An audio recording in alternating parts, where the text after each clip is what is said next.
تک جیوں میں آقا کوئی غم نہ پاس آئے، کوئی غم نہ پاس آئے، جو مروں تو ہو لحد۔ اور روزے کے متعلق اللہ تبارک و تعالیٰ نے قرآن مجید میں ارشاد فرمایا، یا ایھا الذین آمنوا کتب علیکم الصیام کما کتب علی الذین من قبلکم لعلکم تتقون ایاما معدودات فمن کان منکم مریضا او علی سفر فعدۃ من ایام اخر وعلی الذین یطیقونہ فدیۃ طعام مسکین فمن تطوع خیرا فہو خیر لہ وان تصوموا خیر لکم ان کنتم تعلمون شہر رمضان الذی انزل فیہ القرآن ھدی للناس وبینات من الھدی والفرقان فمن شہد منکم الشہر فلیصمہ ومن کان مریضا او علی سفر فعدۃ من ایام اخر یرید اللہ بکم الیسر ولا یرید بکم العسر ولتکملوا العدۃ ولتکبروا اللہ علی ما ھداکم وَلَعَلَّكُمْ تَشْكُرُونَ وَإِذَا سَأَلَكَ عِبَادِي أَنِّي فَإِنِّي قَرِيبٌ أُجِيبُ دَعْوَةَ الدَّاعِ إِذَا دَعَانِ فَلْيَسْتَجِيبُوا لِي وَلْيُؤْمِنُوا بِي لَعَلَّهُمْ يَرْشُدُونَ۔ اللہ تبارک و تعالیٰ نے قرآن پاک میں کیا ارشاد فرمایا روزے کے متعلق کہ اے ایمان والو، تم پر روزہ فرض کیا گیا جیسا ان پر فرض ہوا تھا جو تم سے پہلے ہوئے۔ اللہ نے روزہ صرف ہمارے اوپر فرض نہیں فرمایا، ہمارے اور آپ کے اوپر یا امت مسلمہ پر اللہ تبارک و تعالیٰ نے صرف روزہ فرض نہیں فرمایا، بلکہ ہم سے پہلے جو امت تھی ان کے لیے بھی اللہ تبارک و تعالیٰ نے روزے فرض فرمائے تھے۔ کیوں روزہ فرض کیا گیا؟ اللہ فرماتا ہے تاکہ تم گناہوں سے بچو۔ اللہ نے ہمیں پرہیزگار بنانے کے لیے، متقی بنانے کے لیے ہمیں روزہ رکھنے کا حکم فرمایا۔ پھر اللہ فرماتا ہے چند دنوں کا، پھر تم میں جو کوئی بیمار ہو یا سفر میں ہو وہ اور دنوں میں گنتی پوری کر لے۔ جو بیمار ہیں یا سفر میں ہیں، بیمار ایسا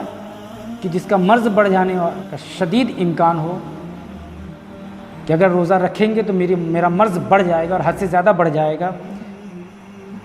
یا جو سفر میں ہے اس کے لیے روزے میں چھوٹ دی گئی ہے اور کہا جب آپ صحت پا جائیے یا سفر سے جب آپ واپس آ جائیے تو پھر آپ گنتی پوری کر لیجئے، آپ روزے رکھ لیجئے، یا آپ کے اوپر ادھار ہیں۔ اور جو طاقت نہیں رکھتے یا بہت زیادہ کمزور ہیں، بہت بوڑھے ہیں، ایسے کے لیے اللہ نے روزہ معاف فرمایا ہے، اور اس کے لیے فرمایا کہ جو طاقت نہیں رکھتا وہ فدیہ دیں، ایک مسکین کا کھانا وہ کھلائے، اور پھر اگر وہ اس سے زیادہ کی طاقت رکھتا ہے تو وہ اس سے زیادہ اس کے لیے بہتر ہے، یعنی کہ زیادہ مسکین کو کھانا کھلانا اس کے لیے اور زیادہ بہتر ہے۔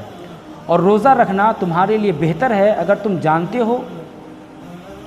ماہ رمضان میں جس میں قرآن اتارا گیا، اس مہینے میں قرآن اتارا گیا ہے، قرآن پاک کا نزول ہوا ہے، تم بہتر جانو تو اس رمضان کے مبارک میں قرآن کی تلاوت بھی کرو اور رمضان المبارک کے روزے بھی رکھو۔ لوگوں کی ہدایت کو اور حق و باطل میں جدائی بیان کرنے کے لیے قرآن کا نزول جو ہوا وہ حق میں اور باطل کی پہچان کرانے کے لیے، ہمارے اور آپ کی ہدایت کے لیے قرآن پاک کا نزول ہوا۔ تو اللہ فرماتا ہے تو تم میں جو کوئی یہ مہینہ پائے تو اس کا روزہ رکھے، اور جو بیمار یا سفر میں ہو وہ دوسرے دنوں میں گنتی پوری کر لے۔ اللہ تمہارے ساتھ آسانی کا ارادہ کرتا ہے، سختی کا ارادہ نہیں فرماتا، اور تمہیں چاہیے کہ گنتی پوری کرو اور اللہ کی بڑائی بولو کہ اس نے تمہیں ہدایت کی، اس امید پر کہ شکر گزار ہو جاؤ۔ اس لیے ہمیں روزہ اللہ تبارک و تعالیٰ نے عطا فرمایا تاکہ ہم شکر گزار ہو جائیں، عبادت گزار ہو جائیں، ہم گناہوں سے بچ جائیں۔ قرآن جو ہمارے لیے ہدایت ہے، اس قرآن کو ہم پڑھیں، اس سے نور حاصل کریں، اس سے ہم ہدایت حاصل کریں۔ اللہ نے اس بات کو کیسے گوارا کر لیا کہ امت مسلمہ بھوکی رہے اور روزہ رکھے، وہ بھی 30 دن لگاتار، جبکہ اللہ کے بارے میں فرمایا جاتا ہے کہ اللہ تبارک و تعالیٰ تو ماؤں سے زیادہ 70 ماؤں سے زیادہ محبت فرماتا ہے، کہ جب آج کی ماں یا ہر دور کی ماں جو بھی ہوئی ہیں اس نے کبھی نہیں چاہا کہ میری اولاد بھوکی رہے، میری اولاد بھوک سے تڑپتی رہے، ترستی رہے اور میں اسے نوالا نہ کھلا پاؤں۔ ماں تو اپنے بچوں کو پیار کرتی ہے، ان کو بھوکا نہیں رکھتی، مگر اے اللہ تو 70 ماؤں سے زیادہ پیار فرماتا ہے، پھر تو نے کیسے چاہ لیا کہ ہم بھوکے رہیں؟ تو اس کا جواب اللہ نے کیا فرمایا؟ اے ایمان والو، ہم نے تم پر روزہ فرض کیا تاکہ تم گناہوں سے بچو، تم میں پرہیزگاری پیدا ہو جائے۔ ہمیں گناہوں سے بچانے کے لیے، پرہیزگاری ہم میں پیدا کرنے کے لیے، نبی کی محبت پیدا کرنے کے لیے اللہ نے ہمیں روزہ رکھنے کا حکم دیا۔ اب اگر ہم کہیں ماں تو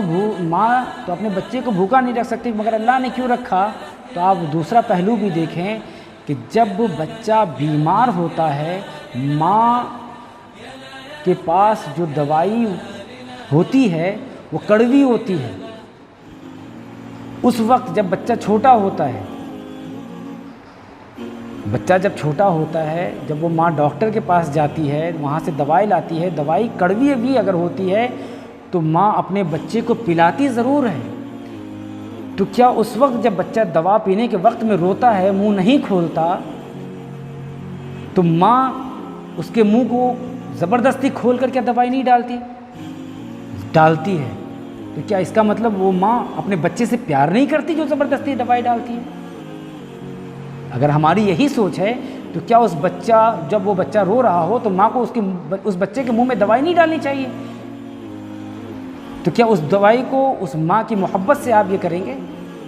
کس ماں کو جو اپنے بچے سے محبت نہیں ہے، بلکہ ماں آج کی نہیں سوچ رہی، ماں کل کی سوچ رہی ہے اور دور کی سوچ رہی ہے کہ اگر میرا بچہ یہ دوائی پی لے گا، کڑوا ہی صحیح، اگر آج یہ دوائی پی لے گا تو کل یہ شفا یاب ہو جائے گا، کل یہ اس دوائی سے شفا پا جائے گا، جس کی بیماری اس سے دور ہو جائے گی، اور جب بیماری دور ہو جائے گی تو میرا بچہ بھی خوش رہے گا، میں بھی خوش رہوں گی۔ تو ماں نے اپنے بچے کو بیماری سے بچانے کے لیے، اس کے تحفظ کے لیے اس کو دوائی پلائی تاکہ وہ آرام سے رہے، سکون سے رہے۔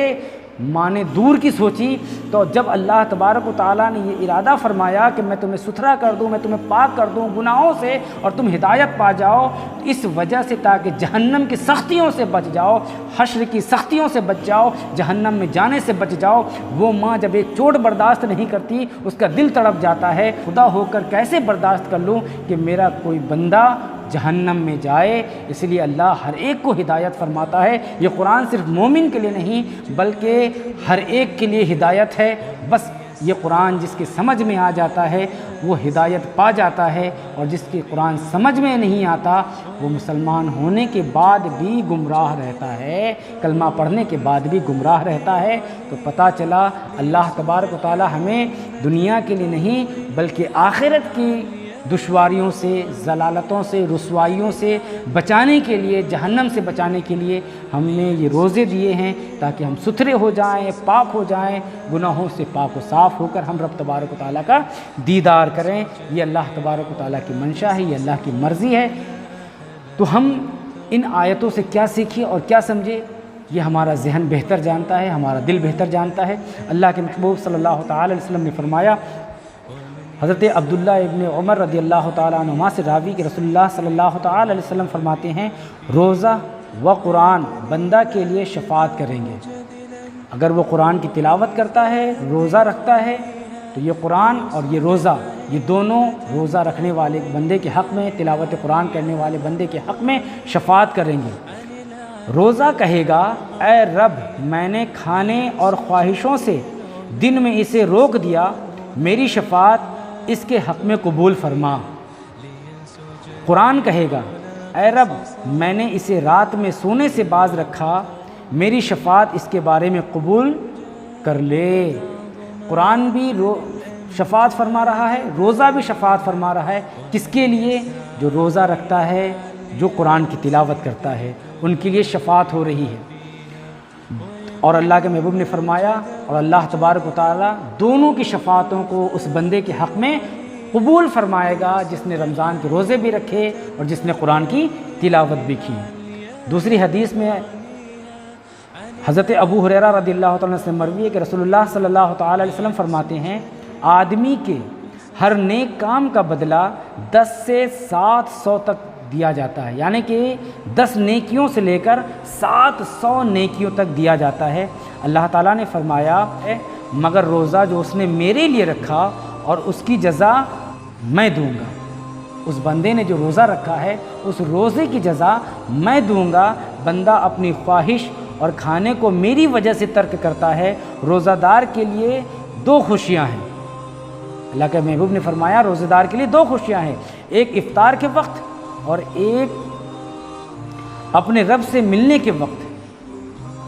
جب افطار کے وقت اس کی کوئی بھی دعا جو جائز ہوتی ہے اللہ تبارک و تعالیٰ رد نہیں فرماتا، اور دوسری اللہ تبارک و تعالیٰ کے دیدار کے وقت ہوگا۔ اللہ کا جب دیدار اسے نصیب ہوگا، اس روزے دار کو، اس نمازی کو، اس شخص کو جو متقی ہے، پرہیزگار ہے، جس نے اپنے مال کا زکوٰۃ بھی دیا، روزے بھی رکھے، قرآن کی تلاوتیں بھی کرتا رہا، تو ایسے شخص کے لیے اللہ تبارک و تعالیٰ نے قرآن مجید میں فرمایا کہ جب وہ اپنے رب کا دیدار کریں گے تو ان کے لیے رب کی طرف سے جو پہلا کلام ہوگا وہ سلام ہوگا، یعنی کہ اللہ کے فرشتے اس کے لیے سلام پیش کر رہے ہوں گے اس بندے کے لیے۔ جب وہ رب کا دیدار کرنے کے لیے آئیں گے فرشتے ان پر سلام عرض کریں گے۔ یہ قرآن کی آیت سے ثابت ہے۔ یہ اللہ نے مقام عطا فرمایا ہے روزے دار کو، نمازی کو، متقی کو، پرہیزگار کو، تلاوت قرآن کرنے والے کو، نبی سے محبت کرنے والے کو، اللہ سے ڈرنے والے کو اور اللہ کی عبادت کرنے والے کو۔ یہ خوشخبری ہے ان کے لیے۔ اور روزہ دار کے منہ کی بو اللہ عز و جل کے نزدیک مشک سے زیادہ پاکیزہ ہے، اور روزہ سپر ہے، یعنی کہ روزہ ڈھال ہے۔ اور جب کسی کے روزہ کا دن ہو تو نہ بیہودہ بکے اور نہ چیخے، تو کوئی گندی بات نہ کرے، نہ گالیاں دے، نہ غیبت کرے، نہ چغل خوری کرے، نہ جھوٹ بولے، نہ اپنی زبان سے کسی کو تکلیف دے، نہ چیخے، نہ چلائے، نہ کسی کو غصہ دکھائے۔ پھر اگر اس سے کوئی گالی گلوچ کرے یا لڑنے پر آمادہ ہو تو یہ کہہ دے میں روزے دار ہوں، یعنی کہ صبر کر لے۔ اگر کوئی سے گالی گلوچ کرتا ہے، کوئی برا کہتا ہے یا لڑائی جھگڑے کرنے پر اس کو اکساتا ہے تو کہہ دے میں روزے سے ہوں، یعنی کہ اپنے صبر کا ثبوت پیش کرے۔ اس کے مثل تو اپنے صبر کا ثبوت پیش کرے۔ تو ایسے شخص کے لیے اللہ تبارک و تعالیٰ نے بہت ساری برکتیں، بہت ساری رحمتیں رکھی ہے، افطار کے وقت بھی، سحری کے وقت بھی، اور پھر جب وہ حشر میں آئے گا تو اس کے حالات کیا ہوں گے، یہ پورا اس میں قرآن پاک میں بہت اچھے سے اس کا ذکر کیا گیا ہے۔ جو متقیوں کا ذکر کیا گیا ہے، صالحین کا ذکر کیا گیا، روزے داروں کا ذکر کیا گیا، نمازیوں کا ذکر کیا گیا، روزے داروں کا ذکر کیا گیا، حج کرنے والوں کا ذکر کیا گیا، جو متقی ہیں، پرہیزگار ہیں، ہدایت پر ہیں، ان سب کا ذکر اللہ تبارک و تعالیٰ نے قرآن مجید میں فرمایا ہے، اور ان کے ساتھ جو سلوک فرمائے گا اس کا بھی ذکر اللہ تبارک و تعالیٰ نے فرمایا ہے۔ اور جو لوگ ایسا نہیں کرتے ان کے ساتھ کیا ہوگا، وہ کتنی بدبختیوں میں مبتلا ہوں گے، وہ کتنے بڑے بڑے عذابات میں مبتلا ہوں گے، وہ کتنے ذلیل ہوں گے، وہ کتنے رسوا ہوں گے، اور ان کے ساتھ میں کیا حشر کیا جائے گا، اس کا بھی ذکر قرآن پاک میں موجود ہے۔ بس ہم پڑھیں اور اسے سمجھنے کی کوشش کریں۔ اللہ کے محبوب صلی اللہ علیہ وسلم نے ایک حدیث میں اور فرمایا، جسے ابن ماجہ نے روایت کیا ابو ہریرہ رضی اللہ تعالیٰ عنہ سے، کہ رسول اللہ صلی اللہ تعالیٰ علیہ وسلم نے فرمایا ہر شے کے لیے زکوٰۃ ہے، اور بدن کی زکوٰۃ روزہ ہے، اور روزہ نصف صبر ہے۔ روزے میں جو صبر کر گیا کامیاب وہی ہے۔ نصف روزہ تو صبر ہے، کھانے سے بھی، پینے سے بھی، غیبت سے بھی، چغل خوری سے بھی، بدگوئی سے بھی، جھوٹ سے بھی، لعن سے بھی، طعن سے بھی، ان تمام چیزوں سے رک جانا، صبر کر لینا، یعنی کہ اپنے اندر اصلاح پیدا کر لینا، ہدایت پر عمل کرنا، ان تمام چیزوں سے باز رہنا، یہ آدھا روزہ ہے۔ باقی میں تمام تلاوتیں بھی آتی ہیں، صدقہ و خیرات بھی آتا ہے، رب کی عبادتیں بھی آتی ہیں، نبی پر درود بھی آتا ہے، یہ ساری چیزیں آتی ہیں۔ سرکار کی یہ حدیث ہے، اس پر ہم کو اور آپ کو عمل کرنا چاہیے۔ اور بخاری شریف اور مسلم شریف اور ترمذی شریف و نسائی شریف میں ابو سعید رضی اللہ تعالیٰ عنہ سے راوی کہ حضور اقدس صلی اللہ تعالیٰ علیہ وسلم نے فرمایا جو بندہ اللہ کی راہ میں ایک دن روزہ رکھے، اللہ تعالیٰ اس کے منہ کو دوزخ سے 70 برس کی راہ دور فرما دے گا، اور اسی کے مثل نسائی و ترمذی و ابن ماجہ نے ابو ہریرہ رضی اللہ تعالیٰ عنہ سے راوی وہ ابو امامہ رضی اللہ تعالیٰ عنہ سے روایت کرتے ہیں، فرمایا کہ اس کے اور جہنم کے درمیان، یعنی روزہ دار اور جہنم کے درمیان اللہ تعالیٰ اتنی بڑی خندق کر دے گا جتنا آسمان و زمین کے درمیان کا فاصلہ ہے۔ اور طبرانی کی روایت دوزخ اس سے 100 برس کی راہ دور ہوگی، اور ابو الیعلیٰ کی روایت معاذ بن انس رضی اللہ تعالیٰ عنہ سے ہے کہ غیر رمضان میں اللہ کی راہ میں روزہ رکھا تو تیز گھوڑے کی رفتار سے 100 برس کی مسافت پر جہنم سے دور ہوگا۔ 100 برس کے راستے پر، یعنی 100 سال کی دوری پر اس روزے دار کو رکھا جائے گا جس نے رمضان کے علاوہ اللہ کے لیے روزہ رکھا۔ اللہ اتنی رحمت فرماتا ہے ہم پر، اور پھر بھی ہم اللہ کے دروازے سے بھاگ رہے ہیں، قرآن سے بھاگ رہے ہیں، نبی کی محبتوں سے بھاگ رہے ہیں، نبی کی حدیثوں سے بھاگ رہے ہیں۔ بھاگ کر کہاں جائیں گے؟ اگر ہم ہدایت چاہتے ہیں تو اللہ کی طرف لوٹیں، اس کے رسول کی طرف لوٹیں، اتباع رسول کریں، نبی سے محبت کریں، نبی کے آل سے محبت کریں، نبی کے صحابہ سے محبت کریں، نبی کے قول سے محبت کریں، نبی کی تعلیمات سے محبت کریں، علماء حق سے محبت کریں، علماء اہل سنت سے محبت کریں، اپنے پڑوسیوں سے محبت کریں، اپنے عزیزوں سے محبت کریں، اپنے رشتہ داروں سے محبت کریں، اپنے دوست و احباب سے محبت کریں، اور بروں سے، بدوں سے، گنہگاروں سے اللہ کی پناہ مانگتے رہیں، کیونکہ یہ خود بھی نیک عمل نہیں کرتے اور نہ ہی آپ کو نیک عمل کرنے دیں گے۔ آپ کرنا بھی چاہیں گے تو یہ 10 طریقے کی بات آپ کو بتائیں گے اور آپ کو راہ ہدایت سے بہکا دیں گے۔ تو ایسے لوگوں سے آپ پرہیز کریں، دور رہیں۔ سرکار کی حدیث جسے بہقی نے روایت کیا عبداللہ ابن عمر بن العاص رضی اللہ تعالیٰ عنہما سے کہ رسول اللہ صلی اللہ تعالیٰ علیہ وسلم فرماتے ہیں کہ روزہ دار کی دعا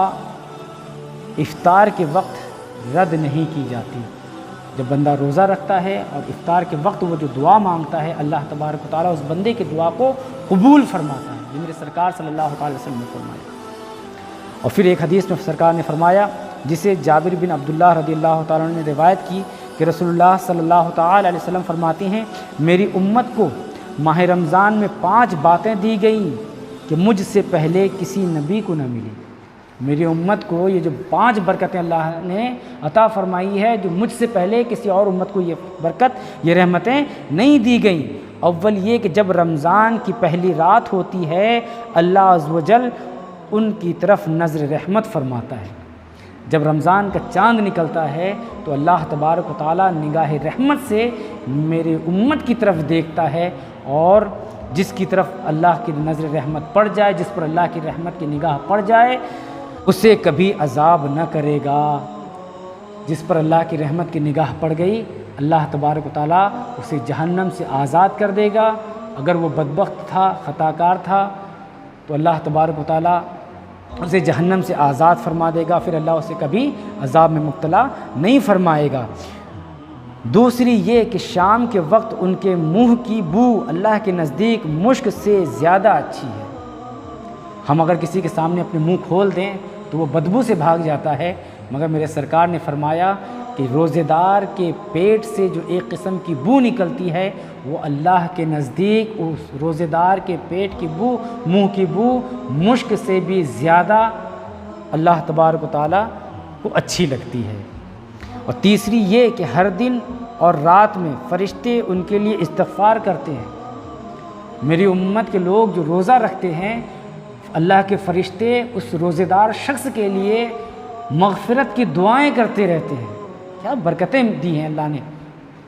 حبیب پاک صلی اللہ تعالیٰ علیہ وسلم کی امت کو۔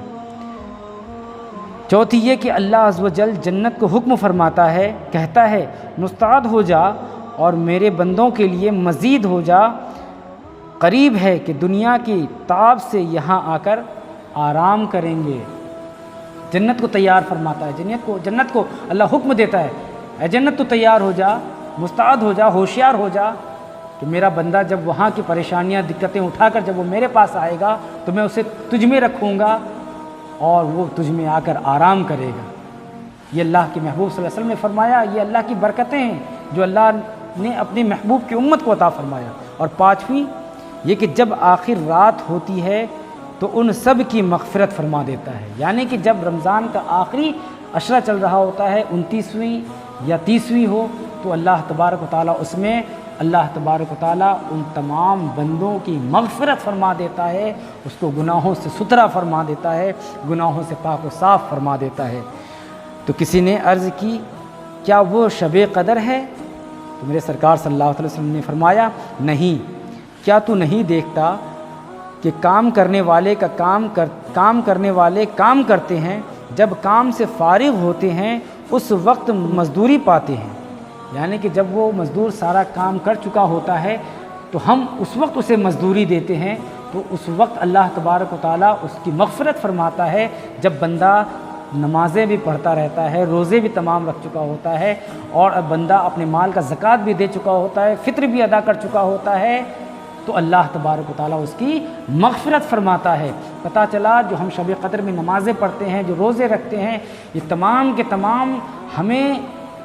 ان تمام عبادتوں کے بدلے میں بے شمار نیکیاں ملتی ہیں، بے شمار نیکیاں ملتی ہیں، اور حد سے زیادہ نیکیاں اللہ تبارک و تعالیٰ ہمیں عطا فرماتا ہے۔ اور مغفرت تب فرماتا ہے جب آخر رات آتی ہے، اس رات میں اللہ تبارک و تعالیٰ ہم سب کی مغفرت فرماتا ہے، یعنی کہ نیکیاں بھی بہت ہو گئیں اور مغفرت کا سامان بھی اللہ تبارک و تعالیٰ نے ہمارے لیے مہیا فرما دیا۔ اور بلکہ اللہ نے تو یہ بھی فرما دیا کہ اللہ کے محبوب نے جو فرمایا کہ ہم اس کی مغفرت فرما دیتے ہیں۔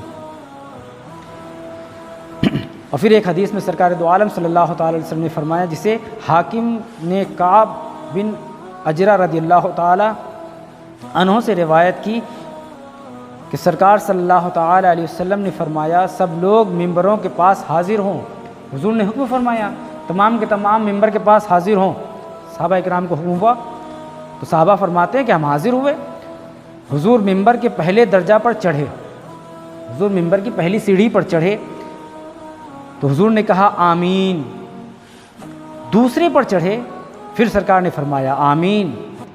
تیسرے پر چڑھے، پھر سرکار صلی اللہ علیہ وسلم نے فرمایا آمین۔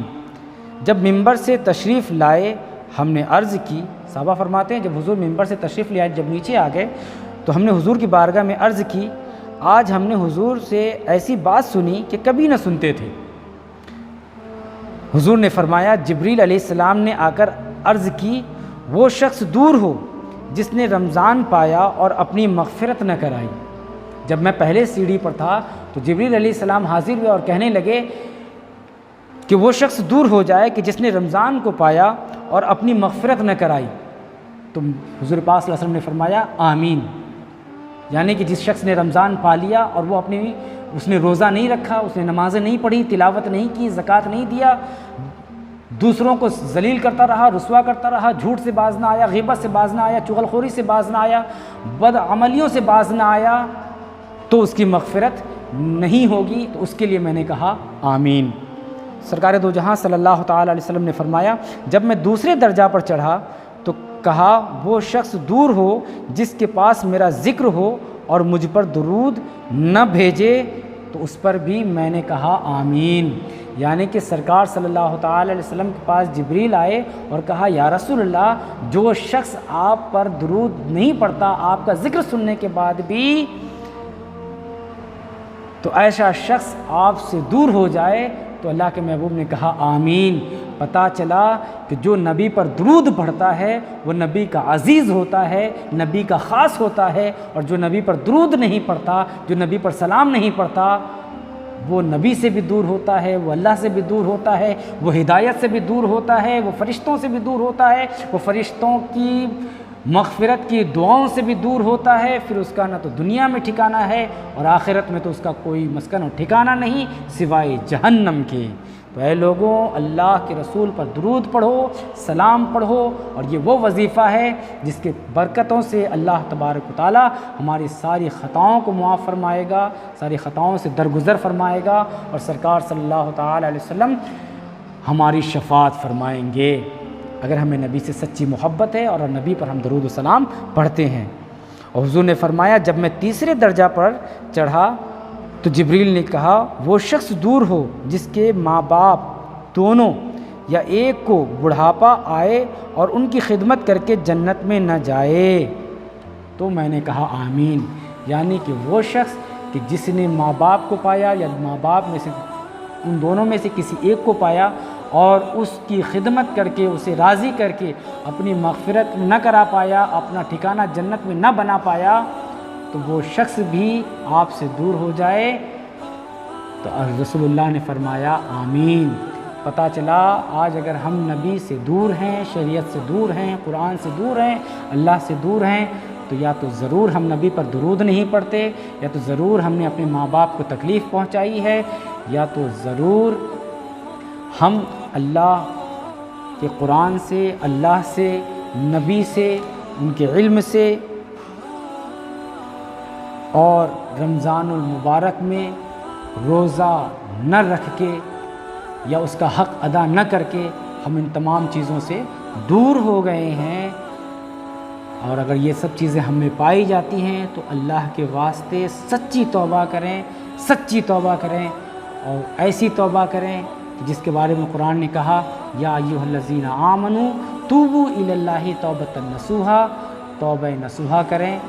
کہ جس گناہ کے کرنے کے بعد اس کی طرف پلٹنا مشکل ہو جائے، ہم ایسی سچی توبہ کریں کہ جس گناہ سے ہم نے توبہ کیا دوبارہ اس گناہ کی طرف ہم پلٹ کر نہ جائیں، تو اللہ تبارک و تعالی ہماری مغفرت فرما دے گا۔ مگر اگر ہم توبہ نہیں کرتے، اپنے گناہوں سے رجوع نہیں کرتے، تو ہم اپنا ٹھکانہ جہنم میں دیکھ لیں۔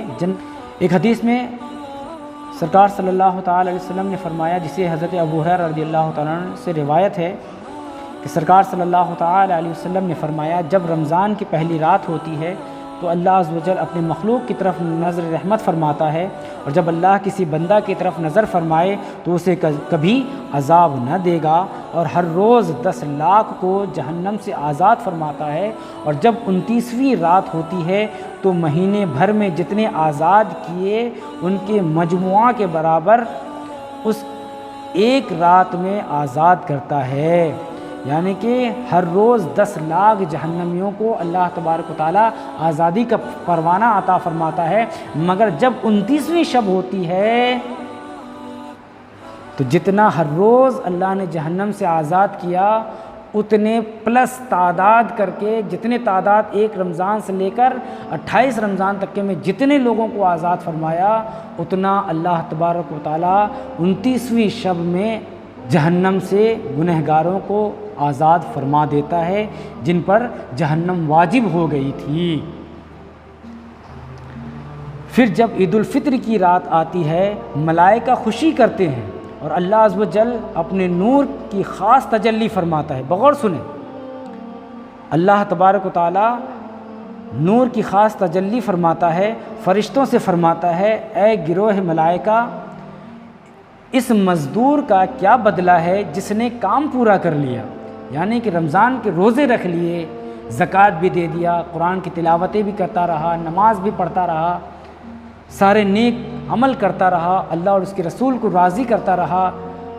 تو اس کی جزا اسے کیا دیا جائے؟ تو فرشتے عرض کرتے ہیں اس کو پورا اجر دیا جائے،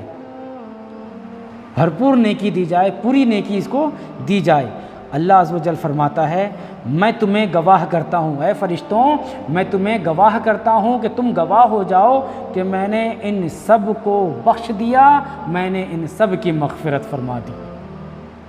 کن کی مغفرت فرما دی؟ کہ جس نے رمضان مبارک کا حق ادا کیا، رمضان کے روزے رکھے، اللہ کو راضی کیا، اس کے محبوب کو راضی کیا، نمازیں پڑھتا رہا، جھوٹ سے باز رہا، غیبت سے باز رہا، چغلخوری سے باز رہا، قرآن کی تلاوت کرتا رہا، نبی پر درود پڑھتا رہا، کسی کو ستایا نہیں، کسی پر ظلم نہیں کیا، غریبوں کا حق ادا کرتا رہا، یتیم مسکینوں کا حق ادا کرتا رہا، اللہ اور اس کے رسول کے نام پر خرچ کرتا رہا، اللہ تبارک و تعالیٰ اس کے لیے فرمایا کہ فرشتوں گواہ ہو جاؤ کہ میں نے ان کی مغفرت فرما دی۔ ایک حدیث مبارکہ اور سماعت فرمائے کہ جسے حضرت عمر بن مروہ جہنی رضی اللہ تعالیٰ عنہ سے راوی، وہ فرماتے ہیں کہ ایک شخص نے حضور پاک صلی اللہ تعالیٰ علیہ وسلم کی بارگاہ میں آ کر عرض کیا اور کہنے لگا یا رسول اللہ صلی اللہ تعالیٰ علیہ وسلم فرمائیے اگر میں اس کی گواہی دوں کہ اللہ کے سوا کوئی معبود نہیں اور حضور اللہ کے رسول ہیں، اور 5 نمازیں پڑھوں اور زکوٰۃ ادا کروں اور رمضان کے روزے رکھوں اور اس کی راتوں کا قیام کروں، یعنی رمضان المبارک کے راتوں کا قیام کرتا رہوں، تو میں کن لوگوں میں سے ہوں گا؟ میں گواہی دوں کہ اللہ کے علاوہ کوئی معبود نہیں، میں اس بات کی گواہی دوں کہ رسول اللہ صلی اللہ تعالی وسلم اللہ کے بندے اور رسول ہیں، اور میں نماز کی پابندی بھی کرتا رہوں، میں روزے بھی رکھتا رہوں، میں زکوٰۃ بھی دیتا رہوں، اور اس کے علاوہ راتوں کا قیام بھی میں کرتا رہوں، تو اس کی جزا مجھے کیا ملے گی؟ تو اللہ کے محبوب صلی اللہ تعالی علیہ وسلم نے فرمایا صدیقین اور شہداء میں سے ہو جاؤ گے۔ وہ صدیقین میں ہے، وہ شہداء میں سے ہے کہ جنہوں نے گواہی دی کہ اللہ کے سوا کوئی معبود نہیں، رسول اللہ صلی اللہ تعالی وسلم اللہ کے بندے اور اس کے رسول ہیں، جس نے نمازوں کی پابندی کی، جس نے فرشتوں پر ایمان لایا، جس نے رمضان المبارک کے روزے رکھے، اور جس نے رمضان کی راتوں میں قیام کیا، اور جس نے اپنے مالوں کا زکوٰۃ دیا، ان کا ذکر فرمایا کہ وہ شہداء میں سے ہوں گے اور صدیقین میں سے ہوں گے۔ اور جب ہم قرآن کی تلاوت کرتے ہیں تو اس قرآن میں ہم پڑھتے ہیں انعمت علیہم، یہ اللہ ہمیں ان کے راستوں پر چلا جن پر تو نے انعام فرمایا۔ تو اللہ نے کن پر انعام فرمایا؟ اللہ فرماتا ہے انعم اللہ من النبیین والصدیقین والشہداء والصالحین، اللہ نے انعام فرمایا ہے نبیین پر، صدیقین پر، شہداء پر اور صالحین پر، جن میں سے 2 کا ذکر آ گیا کہ شہداء اور صدیقین۔ تو وہ صدیقین اور شہداء ہیں جن پر اللہ تبارک و تعالیٰ نے انعام فرمایا ہے، تو وہ اللہ کے انعام پانے والے بندوں میں سے وہ ہو جائے گا۔ اے لوگوں، اگر بہتر جانو تو ان باتوں پر عمل کرو، ورنہ ہماری اور آپ کی زندگی ہے، ہم جس طرح چاہیں اس طرح گزاریں۔ مرنا سب کو ہے، قبر میں جانا سب کو ہے، حشر میں اٹھنا سب کو ہے۔ ہم گناہ کرنے کے بعد رب کو کیا منہ دکھائیں گے؟ حشر میں کیا منہ دکھائیں گے جب اللہ تبارک و تعالیٰ اس کے فرشتے ہم سے سوال کر رہے ہوں گے، جہاں پر رسول اللہ بھی موجود ہوں گے، رسول اللہ کی امتی بھی موجود ہوں گے، اور دیگر انبیاء کرام بھی موجود ہوں گے، ان کی امت بھی موجود ہوں گی، جہاں فرعون بھی ہوگا، شداد بھی ہوگا، حامان بھی ہوگا، نمرود بھی ہوگا، سب کے سب ہوں گے، اور وہاں پر ذلیل و رسوا کیا جائے گا اس شخص کو کہ جس نے نہ تو اللہ کی مانی، نہ رسول اللہ کی مانی، نہ قرآن کو پڑھا، نہ اس سے ہدایت طلب کیا۔ تو اللہ سے دعا ہے کہ اللہ تبارک و تعالی ہمیں، آپ کو، ہم سب کو صراط مستقیم پر چلنے کی توفیق عطا فرمائے، میرے بتائے ہوئے باتوں پر عمل کی توفیق عطا فرمائے، اور جو کچھ بھی میرے بولنے میں غلطیاں ہوئی اللہ تبارک و تعالی ان غلطیوں کو معاف فرمائے۔ استغفر اللہ ربی من کل ذنب و اتوب الیہ۔ السلام علیکم ورحمۃ اللہ وبرکاتہ۔